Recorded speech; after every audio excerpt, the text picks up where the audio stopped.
Hey guys and girls, my name is Ellen and welcome to today's gameplay commentary. So I hope you're having a good Saturday. Saturday of course means Uncharted 4 multiplayer. I hope you know which end is up. I do indeed. Basically, as you can see, this is a legacy, well, okay, you can't see it's a legacy piece of gameplay, but it is a legacy piece of gameplay. I thought I'd mix it up a little bit, put in a TDM for you to enjoy Team Deathmatch, which I don't really play that often in Uncharted 4. I think I've said this several times in the past now, but I never really played Uncharted 4 for its like TDM, sort of game mode. It's always about the objectives for me.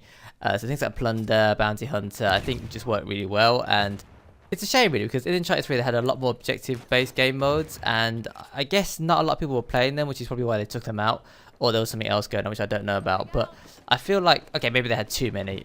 They had well, to be fair, they had that one mode where they mixed all the objectives together, and that was really fun to play actually. But I can understand that the player base isn't huge anyway, so if they have all these different playlists, then it sort of dilutes the pool of players, and it just means that a lot of people have bad connections or play against the same people over and over again. And again, I don't know, I'm just assuming here, but that's from my experience of playing the previous games.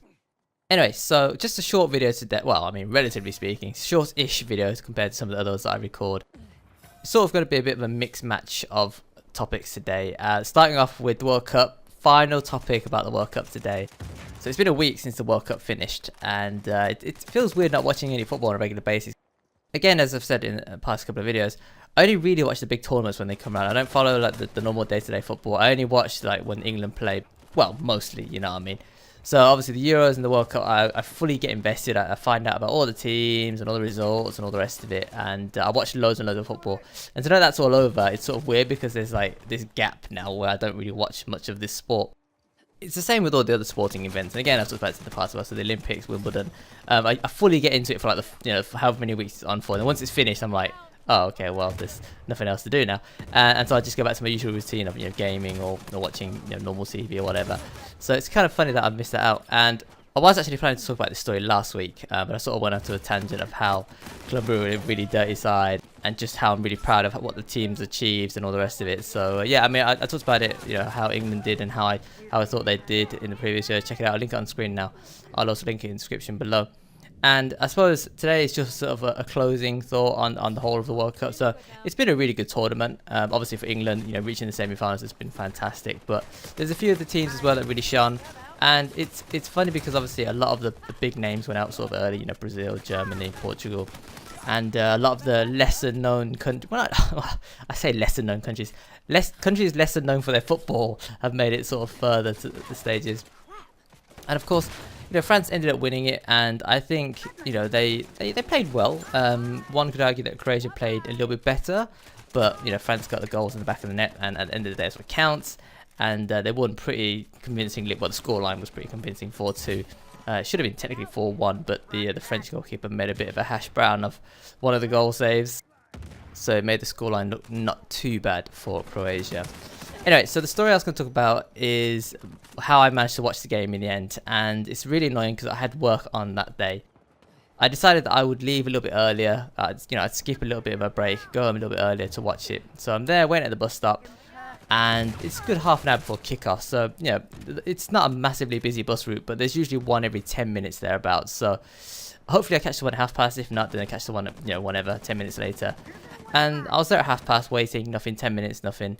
Another 20 minutes, still nothing. So it's 10 to now, no buses showed up whatsoever, and I'm getting really hacked off now because obviously I know I'm going to miss the start. Even if the bus comes down, it's going to take me a lot longer than 10 minutes to get home. So I was really annoyed, and the bus didn't actually, well, one of the buses, so I don't know what happened. It meant to be two buses turned up in that time frame, neither of them did, and eventually one of them did turn up. Either it was late or maybe, I don't know, I really can't tell you. Like, the roads were damn near empty because obviously the England game's on. There's not a lot of passengers anyway because people are either already at home or trying to get home, like me. And I was talking to a few of the other people who were waiting in the bus stop as well, and we were all annoyed because obviously we wanted to go home once the game. I left work early on purpose, right, skipped on my last break to do it, and it just, oh god, the bus didn't come till kickoff, which was like 7 o'clock. So I ended up listening to the game on my phone on the radio. I could have streamed it on my phone in fairness, but I don't have a ton of data, so I didn't want to risk it. I didn't want to burn it all out on just watching, some of the match. So I ended up listening to it live on the radio instead, which is not something I do a lot of because I said I don't really watch a lot of football and sporting in general. So I don't know if this paints a picture or not, but this is how much I get into it. That I don't really do this sort of thing, but I'm willing to listen to it on the radio just to find out what's going on. And anyway, England scored a goal in the first 5 minutes or whatever it was, and I was listening to it on the bus. Had a little celebration on my own at the back because it was just me basically sitting at the back on my own, and that was kind of nice. And then it got me thinking that there was one other time that I did listen to an England game, and this was a very long time ago now. It was when we were playing Argentina, and I think it was I'm tempted to say 2002 or something like that, when Beckham had that penalty against Argentina. And this was a tournament after he'd been sent off against Argentina in the previous World Cup.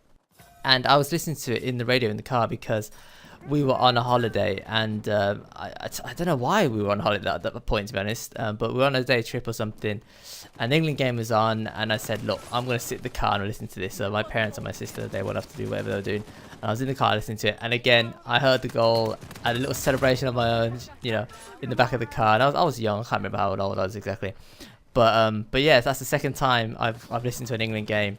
Unfortunately, the result this time round wasn't favoured, but it was an experience. I mean, we got to the semi-final, and it was just, I don't know, I guess it's a story for the future where I could probably talk about it at the next World Cup. Oh, I listened to the semi-final on the bus because it turned up late, the useless overpriced service. Now, those who know me know that I'm pretty stingy. I don't like to spend my money for no reason, right? So when my sister told me she'd bought the England shirt, I was like, you spent how much on a football shirt? But then I don't know what it was. We just got talking, and I just got caught up in the hyping and winging games, and I said to myself, you know what, sorry, I'm just going to order a shirt. So I ordered a shirt for that Wednesday game, for the semi-final, and it arrived on the morning. I wasn't going to wait to work, so I waited till I got back to my parents' house, put the shirt on, and then we ended up losing the game, and it was, oh dear. I mean, technically I could return it. The tags are still on there. But I think as a keepsake, as a memory of what we did this year in the World Cup, and yeah, the enjoyment that it brought to the nation for a few weeks, you know, it was a nice thing, and I'm definitely looking forward to the next tournament, as I keep saying. I probably will keep the shirt, even though it was not cheap. I had to buy it directly from Nike, and it was expensive. Like, for someone like me, it's a crazy amount of money to spend on something that I won't be using on a regular basis. You know, it's just a shirt that I'll only wear during the tournaments, which is every 2 years, and who knows how far England will progress in the next tournament. So yeah, it's crazy. I mean, I don't know, I just got caught up in the hype, I got caught up in the moment, but as I said, it's a nice little memory. And in fairness, I do like the shirt. I think the design of the shirt is very nice, and that's the reason why I decided to get it as well. I got it in the red colour, by the way, which I believe is the away kit. Right, so that's probably all the time I got for. I don't really want to start another major topic because the gameplay is sort of wrapping up soon.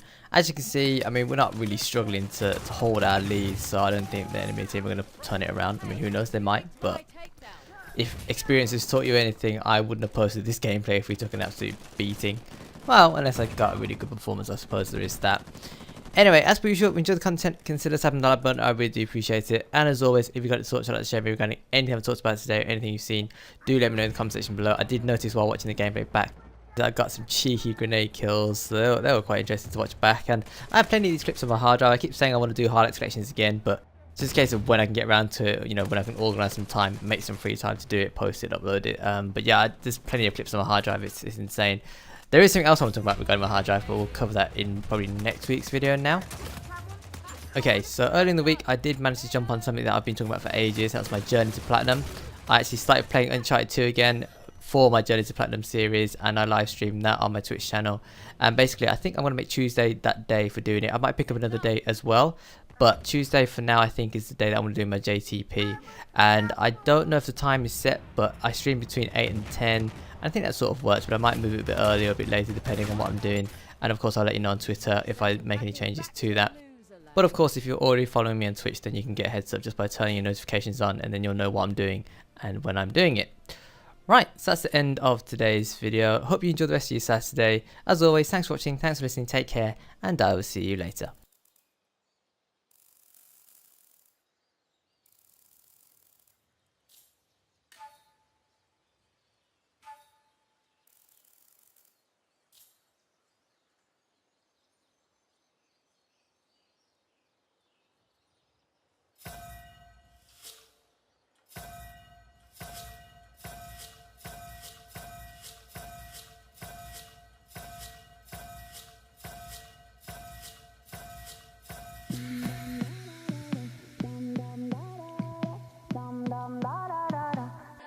and now it's hard to breathe.